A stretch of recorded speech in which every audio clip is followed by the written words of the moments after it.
చాలామంది దినము దేవుడి యొక్క సన్నిధి ఎదుగుచున్న వారు గ్రహించలేకపోతున్నారు.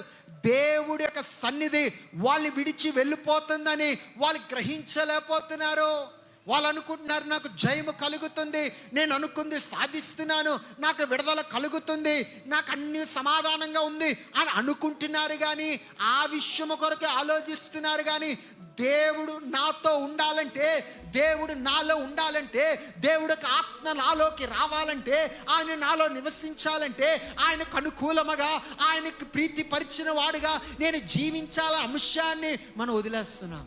దీవించాడులే దేవుడు, ఇల్లు ఇచ్చాడులే, వాహనం ఇచ్చాడులే, ఉద్యోగం ఇచ్చాడులే, దేవుడు నా బిడ్డలకి దీవించాడులే, నా ఇంట్లో వస్తువులు కొన్నానులే, ఆ విషయాలు దేవుడు ఉన్నాడులే అనే విషయమే మనం మాట్లాడుతున్నాము. కానీ నిజముగా దేవుడు నా జీవితం ద్వారా దేవుడు సంతోషిస్తున్నాడా అని మనం ఏం చేయట్లేదంటే మనం ఆలోచించట్లే.